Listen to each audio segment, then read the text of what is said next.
Assalamu alaikum guys. I hope that you will be pretty good and as precious the month of May. Guys, today's lecture is especially for the students of BSN 4th semester and the topic is APA format or FEA style. Guys, I'll try my best to make you understand in Urdu language, but the reality is this and the fact is this that whenever I speak Urdu language, I commit a lot of mistakes. So bear with me, I'll try to make you understand or Urdu language as well, but if I commit mistake, bear with me. Okay guys, तो शुरू करते हैं आज का lecture. Guys, जो आज का lecture है ये APA स्टाइल के बैकग्राउंड के बारे में है. इस लेक्चर में हम APA स्टाइल का एक ओवरव्यू पढ़ेंगे और थोड़ा सा इंट्रोडक्टरी जितनी भी इंफॉर्मेशन है वो हम इंशाल्लाह अंडरस्टैंड करेंगे. तो सबसे पहले हमें ये अंडरस्टैंड करना चाहिए कि ये APA फॉर्मेट, ये APA स्टाइल ये है क्या. ये एब्रीविएशन है अमेरिकन साइकोलॉजिकल एसोसिएशन का, यानी APA का फुल फॉर्म है अमेरिकन साइकोलॉजिकल एसोसिएशन. ये एक राइटिंग स्टाइल का नाम है. जब हम रिसर्च आर्टिकल लिखते हैं, थीसिस लिखते हैं या कोई जर्नल लिखते हैं तो उसको एक राइटिंग स्टाइल में हम लिखते हैं. उस राइटिंग स्टाइल को APA राइटिंग स्टाइल कहते हैं. इसके अलावा रिसर्च आर्टिकल के लिए और भी राइटिंग स्टाइल्स है, जैसे कि एक और है MLA राइटिंग स्टाइल. लेकिन हमारा जो कोर्स है KMU का या जितनी भी नर्सिंग का जो सिलेबस है उसमें 4th सेमेस्टर में जो है वो APA स्टाइल इंक्लूड किया गया है. तो हम सिर्फ़ और सिर्फ APA स्टाइल अंडरस्टैंड करेंगे. तो APA स्टाइल रिसर्च आर्टिकल के लिखने का एक स्टाइल है. नेक्स्ट पॉइंट ये है कि जब हम रिसर्च आर्टिकल लिखते हैं APA स्टाइल में तो उसके कौन कौन से पार्ट्स होते हैं. तो जब भी आप कोई रिसर्च आर्टिकल APA स्टाइल में लिखते हैं तो उसके 3 मेन पार्ट्स होते हैं. एक होता है टाइटल, दूसरा होता है एब्स्ट्रैक्ट, तीसरा होता है बॉडी और चौथा होता है रेफरेंसेस. फिर ये रिसर्च आर्टिकल का जो बॉडी है ये 4 और पार्ट्स में डिवाइडेड है. एक होता है इंट्रोडक्शन, दूसरा होता है मेथड, तीसरा होता है रिजल्ट और चौथा होता है डिस्कशन. अब हम इन सब को 1 बाय 1 अंडरस्टैंड करेंगे और लास्ट में जो KMU के डिफरेंट कॉलेजेस के प्रोफेसर्स ने, लेक्चरर्स ने स्लाइड्स लिख के है आप लोगों के साथ शेयर किए हुए हैं, तो फिर हम उनको भी डिस्कस करेंगे. अगर यहाँ से कोई पॉइंट रहता है तो वो हम उन स्लाइड से अंडरस्टैंड करेंगे. तो शुरू करते हैं कि अब हम टाइटल पेज किस तरह लिखेंगे.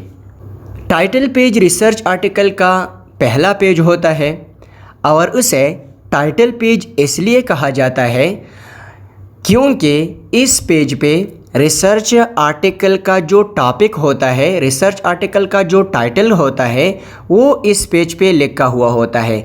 यानी इस पेज पे ये इन्फॉर्मेशन दिया गया होता है कि रिसर्च आर्टिकल का टाइटल क्या है, रिसर्च आर्टिकल किसने लिखा है, रिसर्च आर्टिकल कौन सी यूनिवर्सिटी से पब्लिश हुआ है, रिसर्च आर्टिकल कौन से डिपार्टमेंट से पब्लिश हुआ है और रिसर्च आर्टिकल का जो सुपरवाइज़र है, जो इंस्ट्रक्टर है वो कौन है और ये रिसर्च आर्टिकल कौन से डेट पर पब्लिश हुआ है. ये सारी इन्फॉर्मेशन टाइटल पेज पर दिए गए होते हैं, इसीलिए इसे टाइटल पेज कहा जाता है. अब हम APA स्टाइल में अगर टाइटल पेज लिखते हैं तो वो किस तरह लिखेंगे, वो किस तरह हम लिखते हैं. APA स्टाइल के रिसर्च आर्टिकल का टाइटल पेज कुछ यूँ होता है. आपने सबसे पहले जितना भी राइटिंग है आपने उन सब को सेंट्रलाइज करना है, यानी सेंटर पे आपने सारा राइटिंग सेंटर पे करना है. जितनी भी इंफॉर्मेशन है आपने सेंटर पे लिखना है. दूसरी बात, आपने पेज को जब नंबर देना है तो ये हो गया हमारे पास अपर साइड पेज का, ये हो गया लोअर साइड, ये लेफ़्ट कॉर्नर्स और ये हो गए राइट कॉर्नर्स। तो ये आपने नंबर देना है अपर साइड के राइट कॉर्नर पर। फिर उसके बाद सबसे पहले आपने लिखना है रिसर्च आर्टिकल का जो टाइटल है, रिसर्च आर्टिकल का जो टॉपिक है, आपने सबसे पहले वो लिखना है। फिर उस रिसर्च आर्टिकल को जिस बंदे ने लिखा है उसका नाम, यानी राइटर, स्टूडेंट, ऑथर, उसका नाम लिखना है। फिर उसके बाद जिस डिपार्टमेंट से ये बंदा है वो कौन सा यूनिवर्सिटी है, तो डिपार्टमेंट और यूनिवर्सिटी का नाम लिखना है। फिर उसके बाद आपने उस सब्जेक्ट का नाम लिखना है जिसमें आपने ये रिसर्च लिखा है। यानी अगर आपने ह्यूमन फिजियोलॉजी में लिखा है तो आप उसका यहाँ पर कोड और नाम लिखेंगे। अगर आपने ह्यूमन एनाटमी या इस तरह कोई और कोर्स में आपने ये रिसर्च किया है तो उसका नाम आप यहाँ पर लिखेंगे। फिर उसके बाद जो आपका सुपरवाइज़र है उसका नाम है या इंस्ट्रक्टर है उसका नाम है, और लास्ट में आपने डेट लिखना है। ये हो गया आपका टाइटल पेज कि जब आप एपीए स्टाइल में टाइटल पेज लिखेंगे तो आप इस तरह टाइटल पेज लिखेंगे। ओके, अब हमारे पास जो नेक्स्ट है वो है कि हम अब्स्ट्रैक्ट या एब्स्ट्रैक्ट किस तरह लिखेंगे एपीए स्टाइल में। एब्स्ट्रैक्ट रिसर्च आर्टिकल का दूसरा पार्ट है और ये टाइटल पेज के बाद दूसरे पेज पे लिखा जाता है। एब्स्ट्रैक्ट पूरी रिसर्च आर्टिकल का एक समरी होता है, ये पूरी रिसर्च आर्टिकल का एक ओवरव्यू होता है, ये पूरी रिसर्च आर्टिकल का एक बर्ड आई व्यू होता है और ये एक पैराग्राफ पर मुश्तमिल होता है। अब आपने एपीए स्टाइल में रिसर्च आर्टिकल का एब्स्ट्रैक्ट किस तरह लिखना है। जब भी आप अपनी रिसर्च आर्टिकल का एब्स्ट्रैक्ट लिखते हैं तो सबसे पहले आपने पेज के हर साइड पे 1 इंच का मार्जिन लगाना है। ठीक है, ये फॉर एग्ज़ाम्पल हमारे पास हो गया 1 इंच मार्जिन, हर साइड पे 1 इंच मार्जिन हो गया, ये भी 1 इंच मार्जिन, ये भी 1 इंच मार्जिन। ठीक है, जब आपने 1 इंच का मार्जिन लगाया फिर उसके बाद आपने टॉप पे और सेंटर पे आपने लिखना है एब्स्ट्रैक्ट और इसको हम कहते हैं सेक्शन लेबल। फिर उसके बाद आपने अगर रनिंग हेडिंग देना है तो आप रनिंग हेडिंग यहाँ पर दे दे।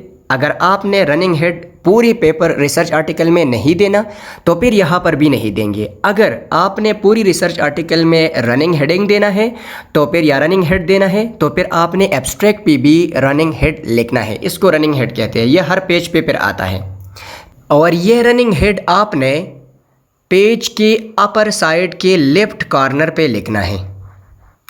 फिर इसके बाद आप राइटिंग शुरू करते हैं। ये कुछ जनरल रूल्स हैं सारी रिसर्च आर्टिकल के राइटिंग के लिए। आपने साइज़ रखना है वर्ड्स का 12 और राइटिंग स्टाइल होता है टाइम्स न्यू रोमन और सारी लाइंस जो है, सारे सेंटेंसेस वो डबल स्पेस होते हैं। डबल स्पेस से क्या मुराद है? यहाँ पर ये देखिए, ये एक सेंटेंस हो गया, यहाँ पर आता है दूसरा सेंटेंस और ये हो गया तीसरा सेंटेंस। लेकिन हम इस तरह नहीं करते, हम एक सेंटेंस को लिखते हैं फिर डबल स्पेस करके तीसरा सेंटेंस लिखते हैं। इसका कंपैरिजन थोड़ा सा करते हैं फिर आपको समझ आ जाएगा। ये देखिए, इस सेंटेंस और इस सेंटेंस दोनों के दरमियान बहुत ज़्यादा स्पेस है, ये डबल स्पेस है। लेकिन अगर इसका कंपैरिजन हम इसके साथ कर ले, यहाँ पर देखें तो ये डबल स्पेस नहीं है, ये सिंगल स्पेस है। आप देखिए, एक सेंटेंस फिर दूसरा सेंटेंस फिर तीसरा सेंटेंस। अगर हम इसको डबल स्पेस करेंगे तो ये जगह छोड़ के एक लिखा, फिर ये जगह सारा छोड़ा और ये लिखा, तो ये हमारे पास हो गया डबल स्पेस। ओके गाइज, आज का लेक्चर यहाँ पर ख़त्म करते हैं। नेक्स्ट वीडियो में, नेक्स्ट लेक्चर में हम रिसर्च आर्टिकल का बॉडी बॉडी के अंदर इंट्रोडक्शन, मेथड और जितने और भी पॉइंट्स हैं वो डिस्कस करेंगे और उसके बाद हम रेफरेंसेस अंडरस्टैंड करेंगे। टेक केयर, बी हैप्पी, अल्लाह हाफिज़।